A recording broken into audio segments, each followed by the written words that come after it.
地球玉系南條です。今日もとっくん来てくれてます。どうお願いします。とっくん、はい、この地球道チャンネルついに1万人超えました。ありがとうございます。結局何しようというのが決まらぬまま行きましたね。いやーでもありがたいですね、本当に。何かしらね、とっくんでね、企画してできたらと思ってますので、今後ともぜひぜひ地球道南條ととっくんをよろしくお願いします。はい、というわけで今回のテーマは何かと言いますと、デカールについてやってみたいと思います。デカールっていうと水転写とか水転写とか、いろんな言い方ありますけども、スライドマークとかね、いろんな言い方あるんですけども、大雑把にデカールですよ。なんでデカールが好まれるかというと、やっぱ普通の紙シールだとどうしても厚みがあったりとかするんですけど、デカールっていうのは薄いんですよね。なのですごく仕上がりが自然でかっこよく貼れると完成度も上がるので、魅力的なシールだなっていう印象はあると思うんですけども、いかんせん説明書にあまり載ってないんですよね、貼り方が。僕が見た説明書なんかも、水を利用してスライドさせて貼ってくださいっていうその文脈だけ書いてあって投げっぱなしすごいなみたいな簡単な説明が多いんですよ。気がつかずに例えば裏に糊をつけて貼ったとかいう失敗談とか、それ僕なんですけどまさか水につけるとはみたいなね。かっこよくなるのは知ってるんだけど敬遠しがち。今回はデカールの貼り方を簡単に説明したいと思います。はい、どうぞお付き合いください。これね、どっか作ってくれた地球道チャンネルのオリジナルデカール、基本的に水転写デカールとかね、水転写、ほんといろんな言い方あるんですけど、僕水転写デカールと言いますね。ほんならややこしい。水転写デカールっていうのは主にこんな見た目してます。大体ね、水色なんですよ。紙シールみたいに剥がれる気配が全くない、なんか印刷してあるような、こういった感じの見た目をしてます。このデカールはどうやって貼ることができるかと言いますと、水に浸すことでシールと台紙の間に糊があるんですよね。でそれを柔らかくして、でその台紙から離してあげるんですよ。上のシールがひっついてるんで。でそれをパーツに貼り付けて使用するというような、この特徴としては薄いのですごく綺麗な仕上がりになります。またデカールを柔らかくするような軟化剤とかもあるんですよ。でそれを使うことによってデコボコのね、今回のガンプラでいうとこういうところ、ちょっとボコボコしたようなところにも貼ることができるのが特徴です。紙シールだとどうしても厚みがあるので、そこにこういうデコボコしたところにシール貼っちゃうと真っ平らになっちゃうじゃないですか。それがこのデコボコもちゃん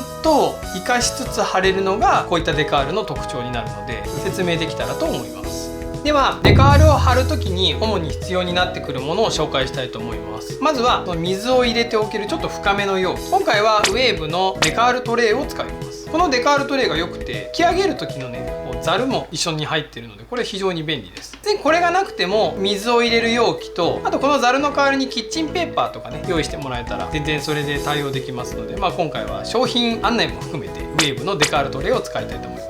続いてはタミヤさんのクラフトピンセットとミネシマさんの精密ピンセット。これはこの幅が広いので使いやすいですね。先が細いのもやっぱり必要だったりするので、どっちか一つあればいいんですけど、こういったピンセットを僕は主に使ってます。気をつけてほしいところがありまして、このピンセットどちらもこの内側が真っ平らなんですね。例えばこういうピンセットなんですけど、ここすごいギザギザになってるの分かります？これはデカールを傷つけてしまう恐れがあるので、あんまりギザギザになっているものって、どっちかっていうとこのギザギザになっているものって物を掴むのが上手なピンセットですので、デカールにはあまり向いてないので、ここはツルツルなピンセットを選んでもらえたらと思います。続きましてクレオスさんの平筆。これはどんな筆を選んだかっていうと、ちょっとコシの強いというか、そういった筆を用意してます。これは何に使うかというと、デカールをパーツに貼った時に水を抜いてあげるのに向いているので、コシが強い筆を選んでます。これ結構ねいいんですよ。次に筆と同じような目的で綿棒。この綿棒はですね、ただの綿棒です特に特徴はありません。もうどこにでもある綿棒で何でもいいです。はい。そして凹凸で使うクレオスさんのマークセッター。これを主に僕は使ってます。このマークセッターっていうのはデカールの定着を良くする糊が入っていて、軟化剤もちょっと入ってるんですね。なんで柔らかくするのと定着を良くするのが2つ入ってますので、ほとんどのデカールはこのセッター1本あれば十分かなと思います。あとはデカールもいろんな種類があるので、これちょっと地球道って思いっきり書いてるけどねクレオスさんのマークソフター、これもあると非常に便利です。柔らかくする成分が強いので結構デカールによってはシワシワになっちゃったりするので、ここは使い方は一回試してみる必要があるんですけど、中には硬いデカールがあったりするので、そういったものを柔らかくするのに向いている軟化剤になります。最後にですね、こうカッターとかハサミでデカールをですね、これいっぺんに水につけちゃうと本当に大変なことになっちゃうので、一枚一枚必要な分だけ切り取って水につけてあげる必要があるんですね。だからそのためにこういうカッターとかハサミがあると便利です。デザインナイフでももちろんいいですからね。まあ必要なものといったら大体こんな感じになるかなと思います。あ、トックン、ちょっとしまった。トックン必要なもの忘れてたよ、これあれですよ、あれで全部って言いましたけど、すいません、蒸しタオルいりますんで。蒸しタオルはですね、どういった時に使うかっていうと、デカールがそのぴったりと貼れてないなと感じた時なんかに、なんかアイロンするようなイメージで上からこうあったかいこう、ね、蒸しタオルをジューッとやってあげるとかなりしっかりひっつくんですよ。温度は熱すぎるとデカールがちょっとダメージいったりするので、ほんとこうやって触れる程度のほかほかな感じね。蒸しタオル絶対いりますんで、はい、よかったチン言って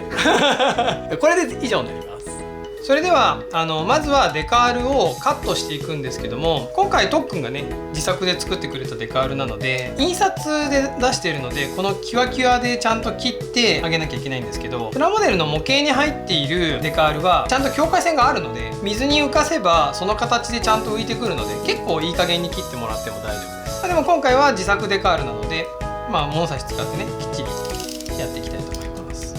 ちなみにこれレーザープリンターなんですけど、豆知識じゃないですけど、セブンイレブンのレーザープリンターはマジで精度いいので、自作デカールでレーザープリンターが家にない方ははがき入れられますので、自分で。はい、こんな感じで小さいデカールと、中ぐらいのデカールと大きいデカール、それぞれに貼り方が僕はこれが貼りやすいよっていうのがあるので、それぞれちょっと紹介できたらと思います。はい、それではカットしたデカールを水に足していきたいと思うんですけども、今回用意した水が、全然指で触れるぐらいなんですけど、熱いのはあんまダメなんですけど、ぬるま湯を用意してます。冷たい水だとなかなか海苔が溶けなかったりするので、少しあったかめの方が効率が良くなります。でちょっとこうね沈めてあげるんですよ、ピンセットでこうやって、沈むぐらいがいいんですよね。数秒間こうやって浸しておいて、で次に揚げてあげます。でさらにもう少し待ってあげます。こんな感じでちょっと置いときます。どれくらい置いとけばいいかと言いますと、この指でこうずるっと動いてきたんですね。これぐらいが張り時です。これがだからぬるま湯でやってるんで、それが早いんですよね。あんまり早いうちから引っ張ってシールがびくともしない時は、それはまだまだもう少し待ってっていう合図なので、これ無理やり引っ張るとちぎれちゃうので、本当にこの今の状態軽くスライドするような感じ。これがスルスルというよりはなんかどっちかというとずるっというような感じ、なんか海苔を感じるような動きが、だから今がこれ本当ベストな状態です。ずっと水につけておくとこういった感じでデカールが浮いてきます。これは非常にまずい状態で、台紙とシールがひっついてられないぐらい海苔が流れてしまった状態なんですね。だからこれでパーツに貼ってもやっぱり海苔が流れてしまっているので、つきが悪かったりすることがあるので、必要なもので紹介したセッターとかで海苔の力を強くしてあげないといけないっていうことが起きます。だからあんまり浮かないように気をつけてもらえたらと思います。まずは小さいデカールの貼り方を紹介していきたいと思います。小さいデカールの時は台紙からもうこのシールをそのまま取っちゃっていいです。でそのまま貼りたいところにこんな感じで貼ってあげます。で水気がなくなるまではこうスライドします。なので慌てなくても位置をねこう指とかでも全然動かせるので安心してもらえたらと思います。紙シールより出したら慣れてしまうとデカールの方がこうやって位置調整が微調整がずっとできるので、いつまでもこうやって触ってられますよね。この辺りかなと思ったら綿棒を回すようにしてね、中から外に向かってコロコロコロとこうやって水をこう出してあげるような感じ。これでひっつけてあげることができます。その完成させた後にやっぱりちょっと下だったなとかそう思った時は、今この状態で動かそうとするとデカールがもう水気がないのでひっついちゃってるので動きません。そうするとちぎれちゃったりするので、どうするかというとまたこうやって水をポンとつけるんですよ。そうするとまたズリズリズリとほらまた動くようになります。なので位置調整はのんびりとできるので、またこうやって綿棒で水をプッシュと吸ってあげると狙ったところに貼ってあげることができます。綿棒便利ですよね。水を吸うし水を追い出すこともできるし、デカールには綿棒も必須ですね。こうやって回してひっつけることができます。デカールがねもうこう動かなくなってしっかりついたなと思ったらこう蒸しタオルをね上からこう押し当ててあげるとさらに密着してあげることができる。でそんな押さえつけなくてもいいですよ。やっぱ破れちゃったりするので、でもこうほんとふわっと乗せる感じで熱でアイロンするような感じかな。かなり綺麗にひっついたんじゃないかなと思います。でここまでするともう水をつけても動かせないので、これがもう本当にもう完璧にこれで OK みたいな状態の時にやってくださいね。もうこれで失敗したってなったらもう削り取るしかないんでこれはもう本当失敗になっちゃうので、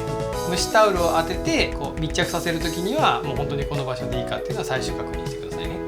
少し大きめのデカールを貼るときによくやってしまうのがこう全部持ってったとしますよね。こうやって小さいデカールみたいにこう外したとします。そうすると、今気をつけてやってるからいいんですけど、デカールがこのピンセットに巻きついちゃったりとか、デカールのこの糊面同士がひっついちゃったりとか、そういうトラブルって結構あるんですね。なので少し大きめなデカールを貼るときは台紙ごとこの貼りたいところに持っていってでこう指でねこうスライドさせてあげるんですよ。台紙をそうすることでさっき言ったようなピンセットに巻きついたりとかデカール同士がひっついちゃったりとかそういったものをこう、防ぐことができます。かなり綺麗にできてるでしょ。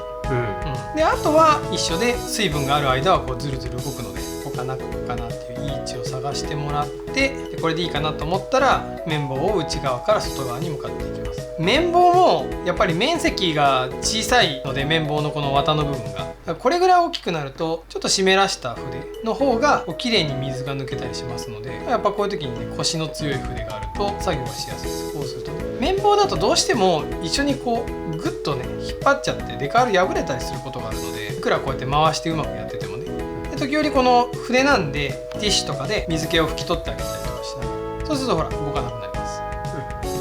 あとは蒸しタオルでジューッとねしっかりと密着させてあげたら完成です。最後にこういったパーツで側面の部分またさらにここに凹凸がありますよね。こういったところに例えばこのデカールを貼りたいと思った時にデカールってやっぱある程度硬いので、ね、明らかにシワだらけになるとこも浮いてますもんね。こういった時にはクレオスさんのマークセッターやマークソフターを使います。まずはクレオスさんのマークセッターを塗ってあげます。糊を強めたいっていう目的と軟化剤がちょっと入っているので内側からね柔らかくさせるという感じです。あんま塗りすぎると糊でベタベタになったりとか軟化剤でふにゃふにゃになったりするので本当に綺麗に薄くでいいです。それでデカールをこうのせます。でセッターしててもこんな感じで動かせるには動かせるのでこんな感じで場所をまずは決めます。続いてソフターをデカールの上から塗ってみます。このソフターは本当にデカールを柔らかくしちゃうので今みたいなぐらいのほんのちょっとでいいです。